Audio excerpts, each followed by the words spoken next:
everyone, my name is Miranda, and today I'm here to review Season 1 of Legion. Believe it or not, 8 weeks have passed by, and Legion has wrapped up its first season. It's coming back for a second one, which I am so excited about. And I have to say, if you watch my review on the first episode of Legion, I wasn't that impressed. I liked it, but I thought it was very safe and not really breaking any different barriers.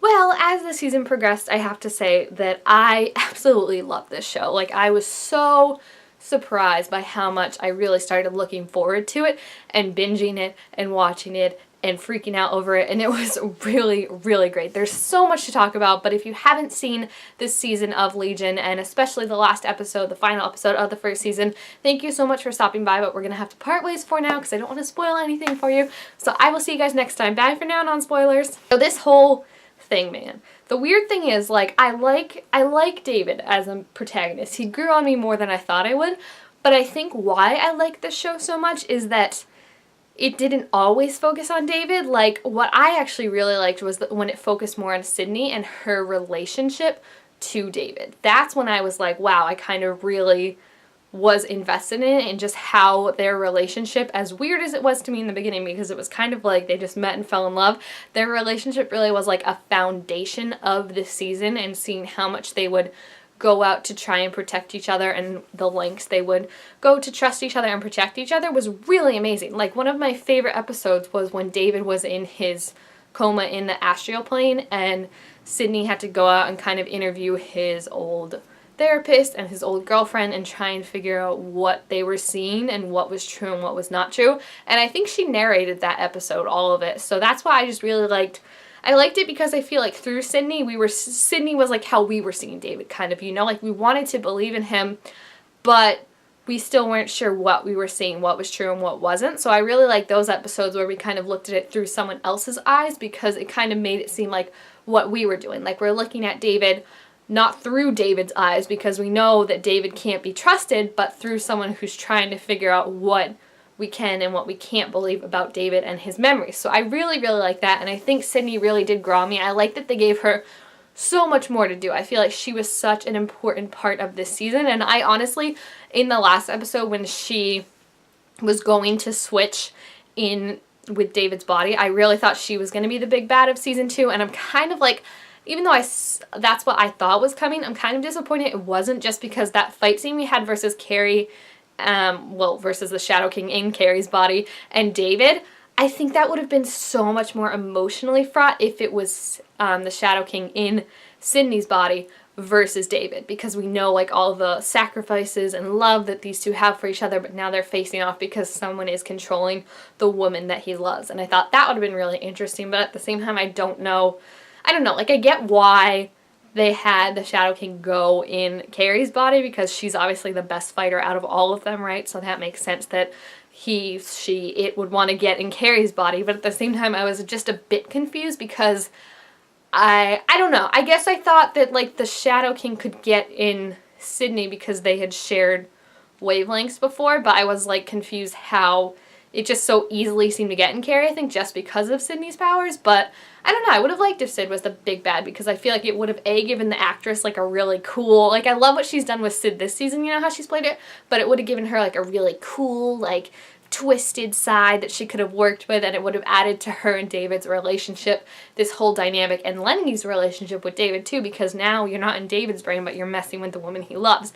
So I think that would have been interesting, but they didn't go down that way. I think Oliver really is an interesting one though, and it makes sense because he's the one, I think he has powers close to David, right? Like, he can access the astral plane, so it makes sense that Lenny would want to go for him. And I love the shot at the end, how she was dressed all like, what was that, like 60s when they burned the brows and stuff like that, the kind that Oliver liked. I like how we see that Lenny kind of manifests herself as what these people do, because I think it reminds you that as much as she's a part of this person, they're a part of her too, and, you know, she comes out in a way that's not comfortable, but like that they can kind of, you know, make it so they're not sure what they're seeing. Like, if she dressed in like a clown suit and you weren't part of her circus, she'd be like, that girl shouldn't be there when you're looking at your memories, but she blends in, she makes you like think that it's nothing out of the ordinary when you look back on it, which I think is really, really cool. For me, the biggest thing I think that really sealed Legion for me was just how it was shot, because it was so beautifully stunning. All these shots of just how things were framed, how sometimes things could be upside down or backwards, and one of my absolute favorite things was how they used the music to tell the story. I don't know what the song is, but that song they used in, I think it was episode 6, I want to say, when Lenny was dancing around and on the, like, in the mine, but then also, like, she was dancing around on the chair and everything and acting, like, so in power, and she's finally revealed who she is and what she wants with David and what her end game is, and now she's doing this whole dance, and the lights are, like, flickering in and out, and it's got this red backline to her. Like, it's just, it was so beautiful. Like, sometimes I see scenes like that, and I'm like, I want to be an editor. I want to be able to make magic like that, because it's literally what it feels like, absolute magic. It was just so cool. And that was a lot of Legion, was just the way it was shot and framed was amazing. First of all, I've said before that I was really confused if this took place in, like, the 60s or present day, and then I read online that it's supposed to take place in present day, but they have everyone kind of dress in the 60s because that correlates for us, like, that further accentuates David's unreliable narrator, because technically we're watching this from David's point of view, so everything that he's telling us is just what he's telling us, you know, like, we're not quite sure.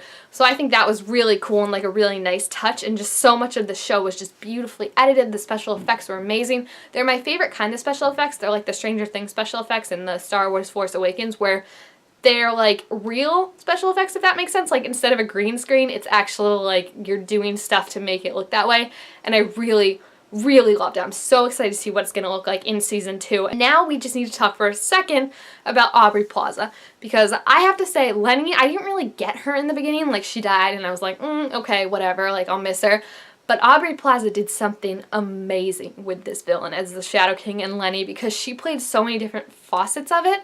Like, there was the friendly, there was the scared, there was the in control and crazy one, there was the one that would taunt you and tease you, and just how you could see, like, how she could go from being, like, teasingly manipulating, like, oh, your girlfriend is getting kidnapped, and, like, messing with him, to then truly scary and deranged in a matter of a second was amazing to me. And I never would have thought of her as a villain in a Marvel movie, you know, that just seems like, I don't know, sometimes things like that, like Marvel, the villains in particular, and in superhero shows, I will say, like CW ones, the villains are very straightforward. We're not supposed to like them. They show us their true faces right away, but Lenny had so many different facets to her, and I don't think we were ever supposed to truly like her, but she entertained me so much, and I think so much of that is on Aubrey and how she decided to play her.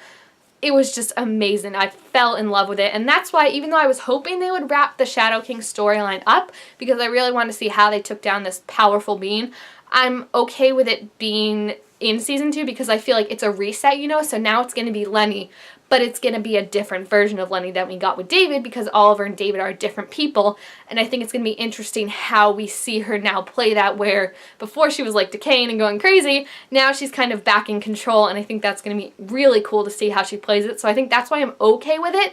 It's just that I was hoping to see how they would take down the Shadow King, but then at the same time, I don't know who the villain would be after they did that, because she's just doing such an amazing job. I have to say, though, the last episode, it didn't feel like a season finale to me until we got to the end credits. Now, can I just say, Legion, changing the game, where Marvel movies usually do, like, end scene credits, mid-scene credits in movie theaters, Legion did one on TV, and I was like, hold the phone. I love this idea that you get a scene after the credits, because literally when it ended with Oliver and Lenny driving off, it was cool and I liked it, but I was like, it's not gonna stick with me, I don't think, for another, I'm assuming we're gonna have a year till Legion comes back probably.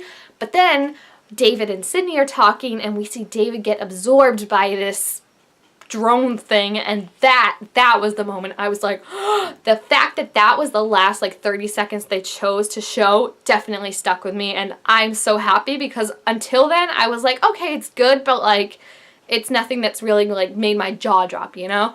Whereas I feel like that, when that happened, I was like, oh, good golly graciousness. Like, first of all, I was just so happy to have end scene credits in a TV show. That was so cool. But then that happened, and I was like, who is this? I think it's D3, but then I was reading online, people's theories are it could be Professor X or someone who knows David's dad or something like that. But either way, David is stuck there now, and I think I like that he's stuck there, because when he was like, oh, Lenny and Oliver are going south, I was like, well, this isn't going to be a problem. Like, David can just find them like that. But now if David's missing and kind of on his own, that's going to be super interesting and added so like different dynamic to the show. So I'm really excited for it to come back. I don't know how long. I would assume probably a year. Like I said, it's probably going to be on around every March. But I really, really liked it. So if you watched Legion Season 1, please feel free to leave your thoughts about it down below in the comments. I was so super impressed with this, guys, and a lot of this had to do with Sid. I think she is truly my favorite character, but also whoever the show creator / runner is of this, I don't know who they are, but I know there's someone somewhat famous, right? They're amazing. They deserve so many awards. I hope this show gets some love when Emmy Awards season comes out because it was just amazing and I loved it and I cannot wait to see more. So thank you guys all so much for watching. Make sure to leave your favorite parts about Legion Season 1 and what you want to see in Season 2 down below. And I will see you guys next time. Bye!